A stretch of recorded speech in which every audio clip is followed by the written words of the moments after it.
Hello everyone, आप सभी कैसे हो। आशा करता हूं कि आप सभी सब ठीक होंगे। आज के इस वीडियो में हम भविष्य काल के अनुवादों को सीखेंगे संस्कृत में कि किस प्रकार से बनाया जाता है। तो जैसे हम बात करते हैं जो समय आएगा, यानी कि हमारे जीवन में जो समय आएगा उसको भविष्य काल कहा जाता है। संस्कृत में इसे लीट लकार बोला जाता है और अंग्रेजी में इसको फ्यूचर टेंस बोला जाता है। फ्यूचर टेंस भी बोलते हैं। अब फ्यूचर टेंस में कोई बात को, यानी कि जो करते हैं वो क्रिया इस प्रकार से होता है। जैसे मैं हंसूंगा, वह आएगा, वह आएगा, तुम खेलोगे, इस प्रकार से शब्दों को यानी कि वाक्यों को प्रयोग करते हैं।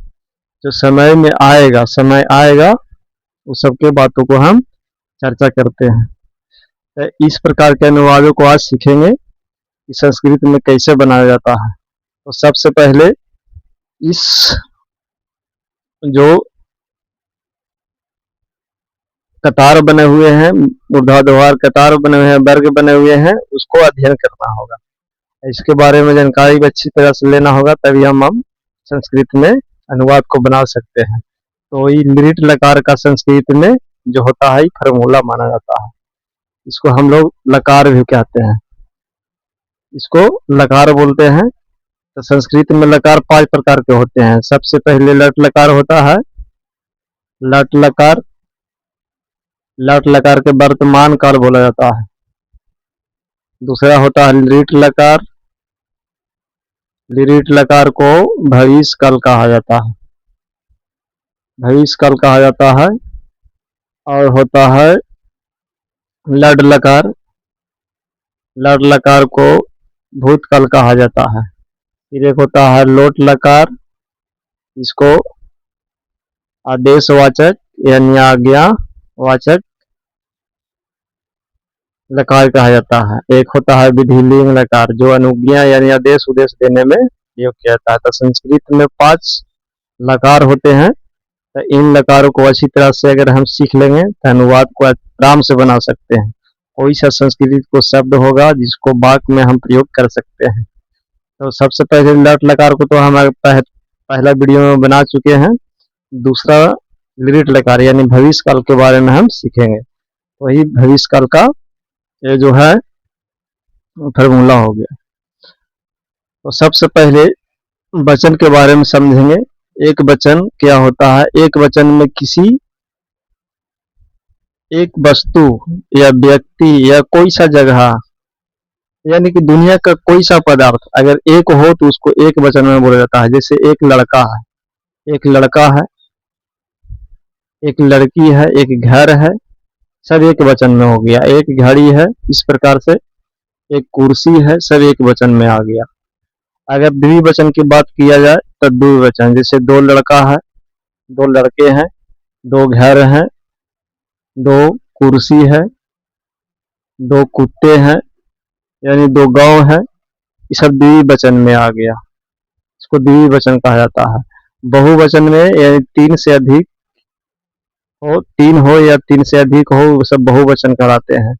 जैसे हम बोलते हैं 3 लड़के हैं, 3 लड़के हैं, 5 लड़के हैं, 5 लड़के हैं, 100 गाँव है, 100 गाँवें हैं। इस प्रकार से यानी कि 3 से अधिक अगर हो तो इसको बहुवचन के अंतर्गत रखा जाता है। तो संस्कृत में वचन 3 प्रकार के होते हैं और हिंदी में वचन केवल 2 प्रकार के होते हैं। जैसे हिंदी में एक वचन और बहुवचन होते हैं, लेकिन संस्कृत में 3 वचन होते हैं। जैसे अगर मान चलो कोई सा पदार्थ अगर एक हो तो एक वचन में आएगा, कोई सा पदार्थ अगर 2 हो तो द्विवचन में आएगा, कोई सा पदार्थ अगर 3 से अधिक हो उसको बहुवचन में रखेंगे। अब सबसे पहले पुरुष की भी बात करेंगे कि पुरुष क्या होता है। अब पुरुष पुरुष के बारे में समझेंगे कि पुरुष क्या होता है। तो पुरुष जो होता है, एक होता है प्रथम पुरुष, एक होता है मध्यम पुरुष, एक होता है उत्तम पुरुष।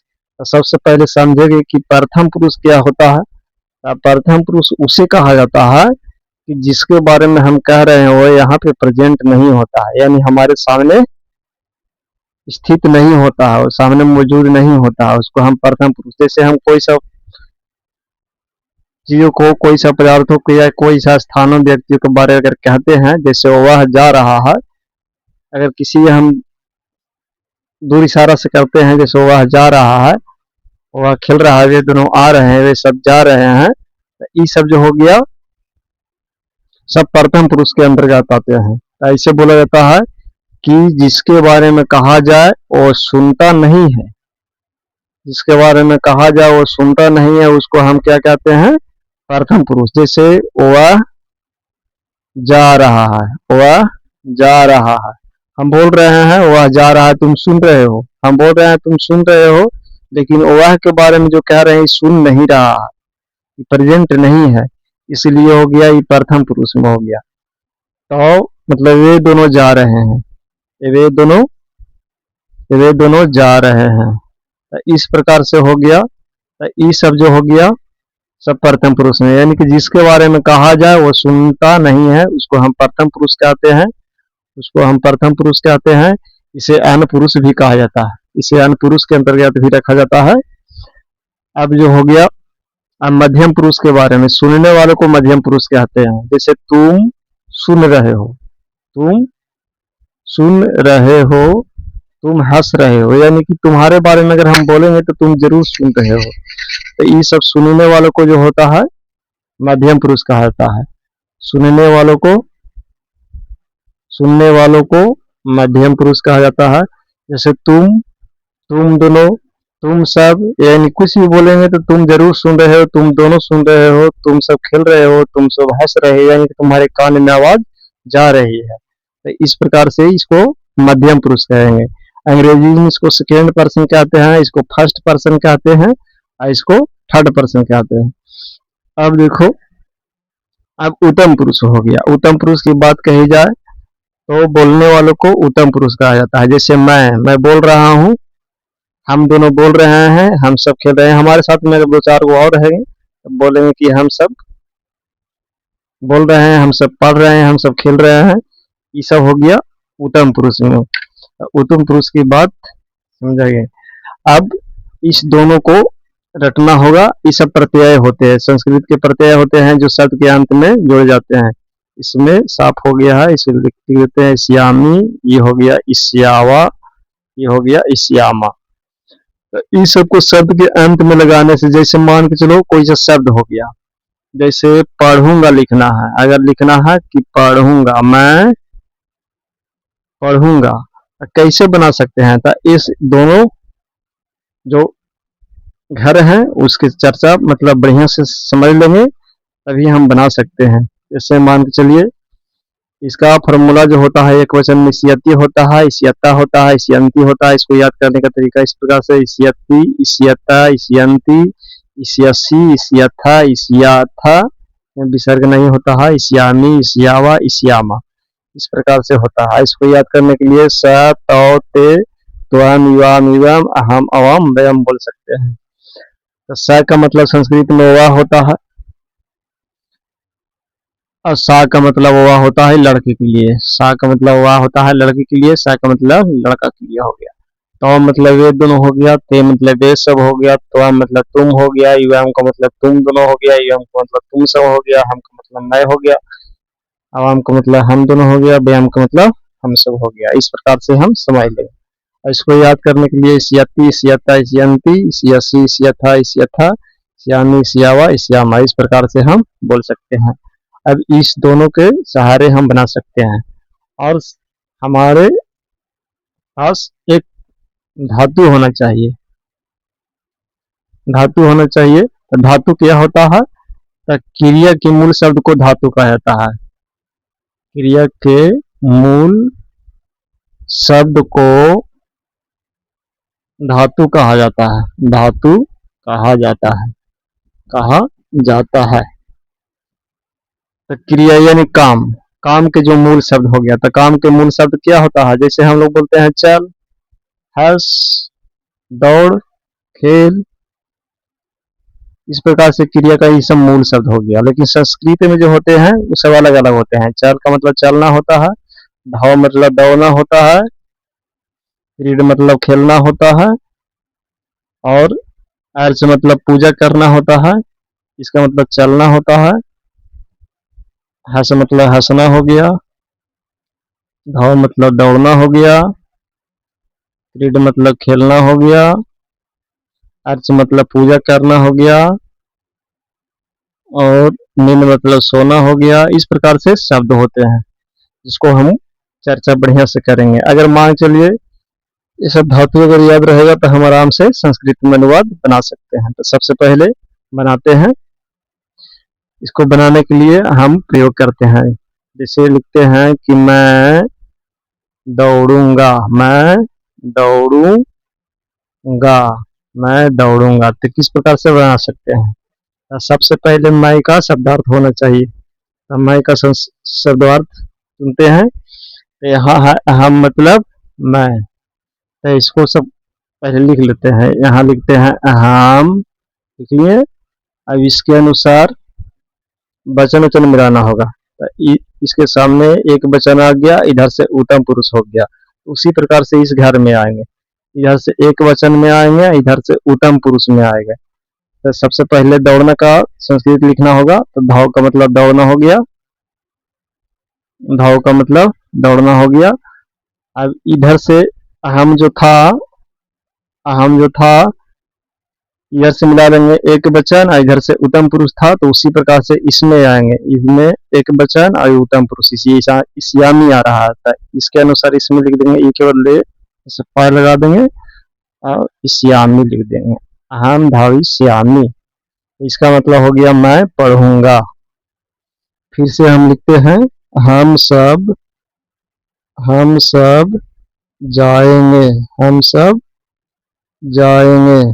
कैसे बना सकते हैं? तो सबसे पहले हम सब का संस्कृत ढूंढना होगा। तो ये हो गया मैं, ये हो गया हम दोनों, ये हो गया हम सब।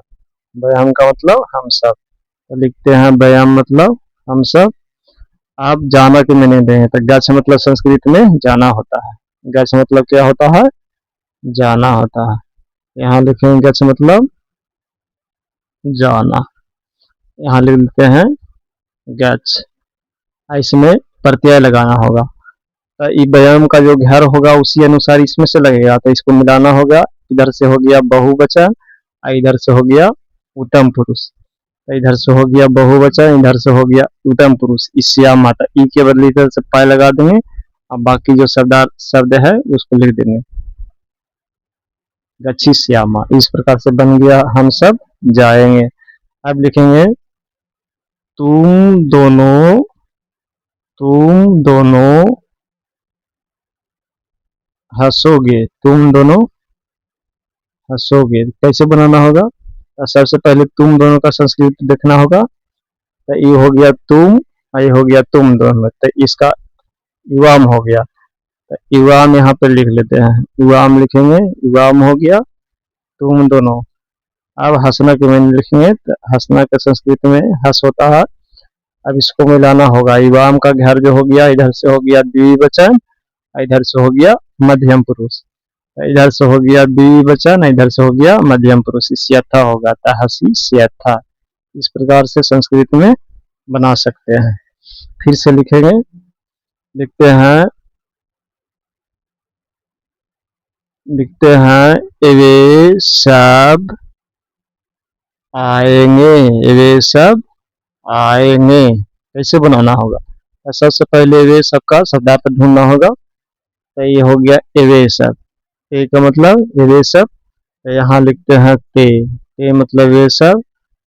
आगस मतलब आना होता है संस्कृत में, आगस मतलब आना। ये शब्द, सब शब्दार्थ को रखना होगा। ये अगले वीडियो में हम अच्छा से शब्दार्थ दे देंगे, इसको समझना होगा।